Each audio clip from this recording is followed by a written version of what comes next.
Hello everyone, my name's Deb and this is DB Designs and Sewing Australia. Today I thought I'd take you through my makes for the week and some fabric purchases and an op shop or salvo shop purchase I also made this morning. What I'm wearing the Aberdeen top by Seamworks in a Jocelyn Proust fabric. I'm also wearing the Lander pants by True Bias, very comfortable jeans, and the Avira cardigan by Itch to Stitch. And I can sit, this fabric is a spotlight fabric and it's really nice fabric, but it does ladder and pull so easily. I can see I've got another piece there that I need to pull through to the other side. So first of all, for one of my grandchildren, I made him some long shorts, and they're really just like short leggings really. They won't be tight on him, they'll be loose on him, not tight like leggings are, but they're just in a navy blue cotton interlock. They're to go with the t-shirt that I'd already made him. And this is from the McCalls pattern.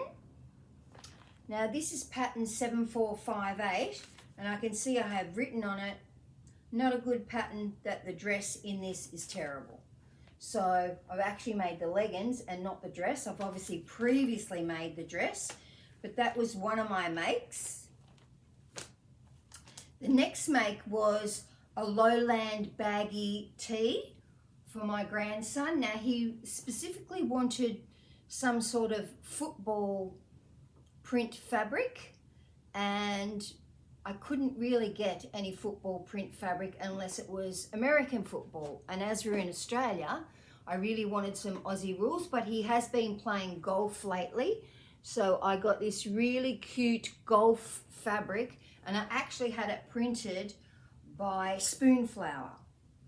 And he said that he wanted shorts to match, and I didn't really want to make shorts to match in this because I thought it would look like pajamas. But I ended up making him some shorts in it. And I made it in the Sew Savory knit shorts. Now to me this set looks like pajamas, but when my daughter saw it, she said he will love those. They're short and they look like football shorts. So he will absolutely love them and he'll wear them. And I just used one of my shoelaces and put some little eyelets in to bring those through with the elastic as well. So that was my first makes for the week. Then I made several aprons that I showed you in my how to sew an apron episode. So, and I actually made an extra of the little girls' aprons for my other granddaughter. So I've got two of the little girls' aprons, and I haven't started those Christmas aprons yet. Now one of the other makes I made this week was the Poppy Blouse by Pattern Scout. This is actually a beautiful pattern, but you really have to like gathering. There is so much gathering in this blouse. Now this is in a linen viscose blend that I bought from the Dahlia Sewciety. And in fact, when I watched one of Kristen's videos the other day, where her and her mum were showing us their new fabrics, her mum was wearing a shirt that was made up in this fabric also. I do believe that this is out of stock, but this blouse, despite all its gathering, is actually a lovely make. The fabric frays quite a bit, and so I did do French seams for the entire blouse. So the entire blouse is made of French seams, except that very front seam, which you actually open up, turn down the sides and stitch down, and that creates the front opening there. It's an absolutely beautiful blouse, and it's by Pattern Scout. And it actually looks really nice. I will insert some photos of me in these outfits at the end. The next make I did was the Gilbert blouse by Helens Closet, and I chose the tie front option, and I'd actually not ever made a tie front shirt before.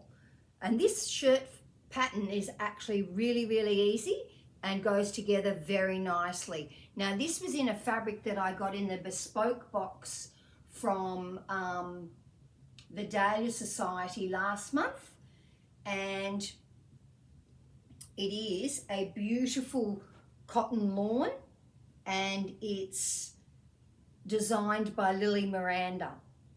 So she's an Australian artist, and she does Australiana. And I think the theme for the last month's box was Flora Australis, and this fabric is just absolutely beautiful. There's so much detail in it, and there's even a little bumblebee there.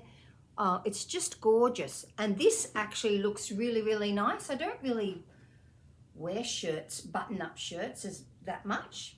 And so it's only got 3 buttons on it, but it's actually really nice. I will insert some photos of this of me in this blouse. And as I had quite a bit of fabric left over, I actually made a little skirt that matches the shirt. I don't know how much I'll wear the skirt, but I really just made an elastic waist skirt. So that if I wore it with the blouse, it would actually look like a dress. And it's beautiful fabric to work with, really beautiful. Now the next thing I'm in the middle of making, because I haven't finished it and I haven't hemmed the bottoms yet, is the Daisy Designer Pant by Style Arc. And I've just made this in a linen that I had in my stash. And I really wanted to make this because I've got a few other linen things in mind, and I wanted to check out the pattern and see how it worked for me.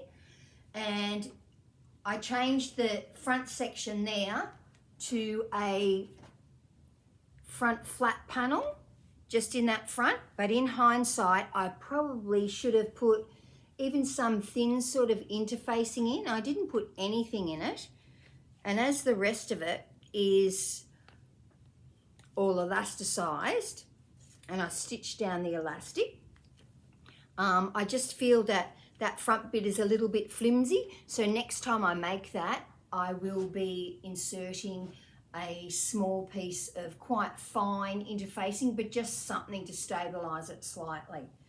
Now these pants are a very odd pattern for someone that's as short as me. I'm only 5'4", and any length I have in my body is mainly in the legs. I'm short-waisted, and I was very surprised. This pattern is supposed to have a turnover waistband. Well, I added the waistband, which is actually my preferred way of doing it, because I think you just get more control over it. And I've been watching Katrina on Lifting Pins and Needles and seeing the way that she was doing a flat front and an add-on waistband. And to me, that works much better than just a turnover waistband. And so I was really surprised that they were very short from the crotch to the waist, because you don't want them like tight, and I don't really have much of a bum. I've got a flat bum, so it's not like that's taking up all of the rise. So I was actually very surprised, but they were very long in the leg. This pattern is supposed to have these light reflective, these add-on cuffs at the bottom, but I've just left them off. I've got plenty to do a decent hem. I don't like narrow hems on pants. I actually prefer quite a deep hem.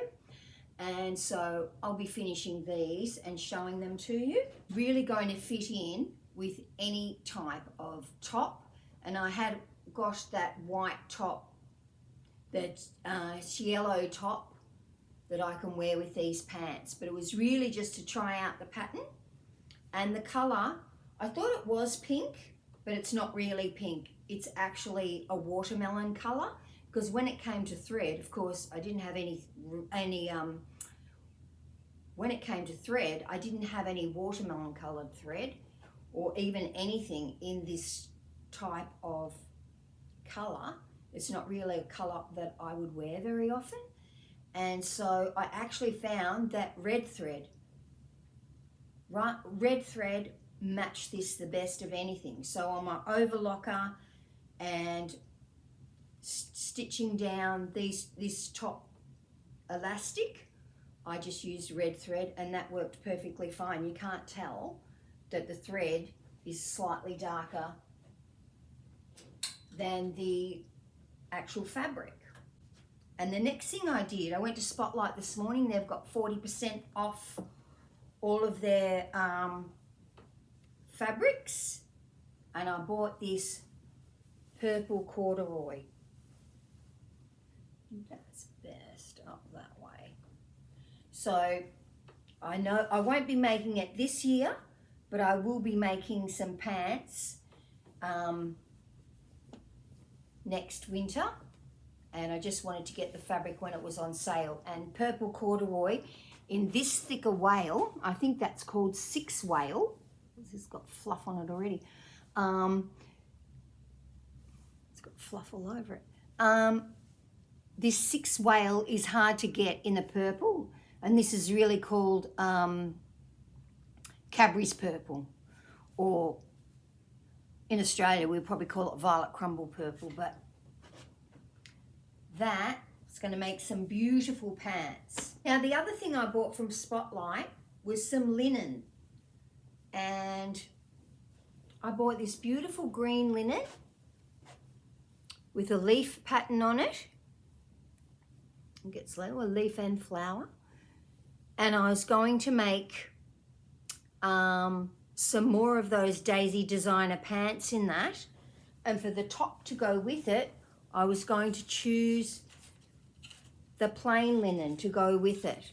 So I was going to make the pants in the patterned and the top in the plain. So that was why I wanted to try out that pant pattern. I've also got some other fabric that I had in my stash that I bought from Blackbird Fabrics. And this is sand washed Cupro blend, and it's in the colour magenta rose. Just reminds me of the sand washed fabrics we used to use in the 90s, and we always made elastic waist pants and maybe a tank top to wear with it. But this fabric is just beautiful, and so I really want to test out and find a great pattern before I cut into any of this fabric. Now the other thing I was also going to make this week was a top using this Burda pattern, Burda style 6221. I was watching a video that T from Sewing Tea and Crumpets made, and she made a beautiful top.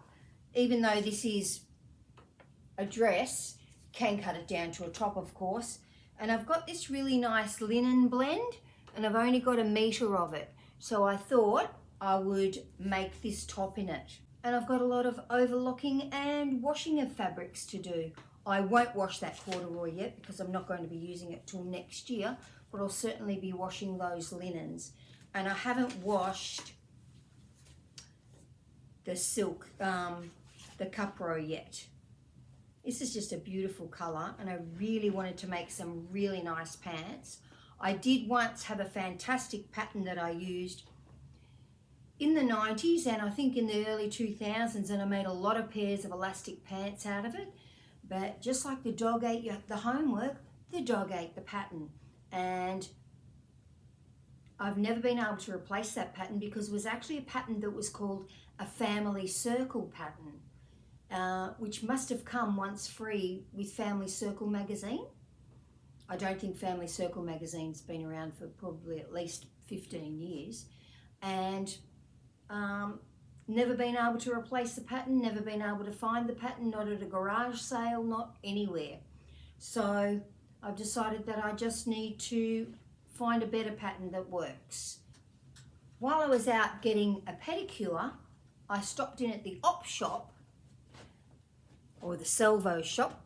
So in Australia, an op shop, Salvos, is a thrift store. It's second-hand things. and I found this really beautiful linen jacket, and it's actually a Fletcher Jones jacket. And I think Fletcher Jones closed down many years ago. They used to have woolen mills in Warrnambool because when they first started, everything was made of wool and they owned the woolen mills. And so I just thought this was an absolutely beautiful, fully lined jacket. Small shoulder pads, not big shoulder pads. I don't like big shoulder pads. So, oh, it's even still got the spare button inside it. That's just the tags, the labels that were always in it. But I just thought that was a fabulous buy for $25, fully lined linen jacket. And I was actually thinking I might make a navy blue sleeveless linen dress and wear that over the top of it. So that was my bargain buy for this week. I'll talk to you all next week, hopefully with a few more items made up, but I must get cracking on the things I need to make for Christmas. And I am going to my sister's place to make sure that the cover I'm going to make for her Thermomix fits. So I'm just going to do a bit of a toile and make sure it fits before I make them. So I think I've got 4 of those to make. So I'll see you all next week. Bye.